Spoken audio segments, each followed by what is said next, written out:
ಅದಾದಮೇಲೆ ನಾನು ಕೃಷ್ಣ ಬೈರೇಗೌಡ 20ನೇ ತಾರೀಕು ಡಿಸೆಂಬರ್ 20ನೇ ತಾರೀಕು 19ನೇ ತಾರೀಕು ಪ್ರೈಮ್ ಮಿನಿಸ್ಟರ್ ಭೇಟಿ ಮಾಡಿದ್ದು. 20ಕ್ಕೆ ಡಿಸೆಂಬರ್ 20ಕ್ಕೆ ಅಮಿತ್ ಶಾ ಅವರನ್ನು ಭೇಟಿ ಮಾಡಿದ್ದು.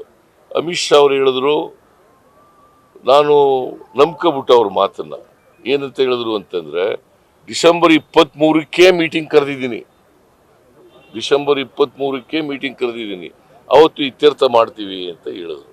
ನಾವು ನಂಬ್ಕೊಂಡು ಬಂದು, ಆದರೆ ಇವತ್ತಿನವರೆಗೆ ಮೀಟಿಂಗ್ ಮಾಡಿಲ್ಲ, ಇವತ್ತಿನವರೆಗೆ ₹1 ಬಿಡುಗಡೆ ಮಾಡಿಲ್ಲ.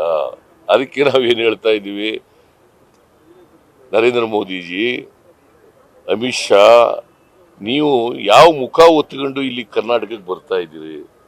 ಕರ್ನಾಟಕದ ನೆಲದ ಮೇಲೆ ಬರಲಿಕ್ಕೆ ನಿಮ್ಗೆ ಯಾವುದೇ ನೈತಿಕತೆ ಇಲ್ಲ ಅಂತಕ್ಕಂಥ ಮಾತುಗಳನ್ನ ಹೇಳ್ತಾ ಇದ್ದೀವಿ. ಇವತ್ತು ಅದನ್ನೇ ಪ್ರತಿಭಟನೆಯನ್ನು ಕೂಡ ಮಾಡಿ ಅವ್ರನ್ನ ಗಮನಕ್ಕೆ ತರ್ತಕ್ಕಂಥ ಕೆಲಸವನ್ನು ಮಾಡಿದ್ದೇವೆ. ಸೊ ಹೀಗಾಗಿ ಅವರು ಭದ್ರಾ ಯೋಜನೆಗೆ 5,300 ಕೋಟಿ ಕೊಡ್ತೀವಿ ಅಂತ ನಿರ್ಮಲಾ ಸೀತಾರಾಮನ್ ಅವ್ರ ಬಜೆಟ್ನಲ್ಲೇ ಹೇಳಿದ್ರು. ಇದು ಬರೀ ಭಾಷಣ ಅಲ್ಲ, ಬಜೆಟ್ನಲ್ಲಿ ಹೇಳಿದ್ದದು. ಬಜೆಟ್ ಪಾಸ್ ಆಗಿದೆ ಪಾರ್ಲಿಮೆಂಟ್ನಲ್ಲಿ. ಬೊಮ್ಮಾಯಿ ಅವರು ಕೂಡ ಇಲ್ಲಿ ಅವ್ರ ಬಜೆಟ್ನಲ್ಲಿ 23-24 ಬಜೆಟ್ನಲ್ಲಿ ಅವ್ರು ಹೇಳಿದ್ದಾರೆ, ಅವ್ರಿಗೆ ಥ್ಯಾಂಕ್ಸ್ ಹೇಳಿ 5,300 ಕೋಟಿ ರೂಪಾಯಿ ಬರ್ತದೆ, ಮತ್ತೆ ಅಪ್ಪರ್ ಭದ್ರಾ ಯೋಜನೆಯನ್ನ ರಾಷ್ಟ್ರೀಯ ಯೋಜನೆಯನ್ನಾಗಿ ಮಾಡ್ತೀವಿ ಅಂತೆಲ್ಲ ಹೇಳಿದ್ದಾರೆ.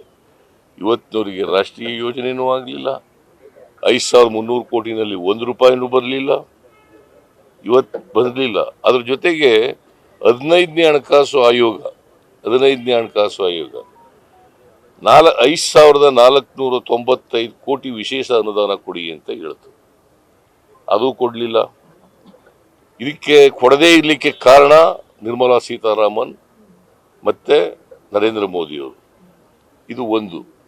ಎರಡನೇದು, ಪೆರಿಫೆರಲ್ ರಿಂಗ್ ರೋಡ್ಗೆ 3,000 ಕೊಡಿ ಅಂತ 3,000 ಕೋಟಿ ಕೊಡಿ ಅಂತೇಳಿ ಶಿಫಾರಸು ಮಾಡಿದ್ರು, ಅದನ್ನೂ ಕೊಡಲಿಲ್ಲ.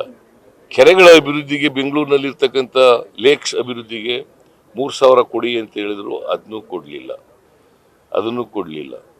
ಸೊ ಇವತ್ತಿನವರಿಗೆ ಬರ ಪರಿಹಾರಕ್ಕೂ ಕೂಡ ₹1 ಬಿಡುಗಡೆ ಮಾಡಲಿಲ್ಲ. ಅದಕ್ಕೋಸ್ಕರ ಈ ಪ್ರತಿಭಟನೆಯನ್ನು ಮಾಡಿ ಇವರು ಸುಮ್ಮನೆ ಕರ್ನಾಟಕಕ್ಕೆ ಬಂದು, ಯಾಕೆಂದರೆ ನರೇಂದ್ರ ಮೋದಿ ಅವರಿಗೆ ಜ್ಞಾಪಕ ಆಗೋದು ಚುನಾವಣೆ ಸಂದರ್ಭದಲ್ಲಿ ಮಾತ್ರ ಕರ್ನಾಟಕ ಜ್ಞಾಪಕ. ನ್ಯೂಸ್ ಫಸ್ಟ್, ನಿರ್ಭೀತಿಯಿಂದ ನಿಮ್ಮ ಪರವಾಗಿ.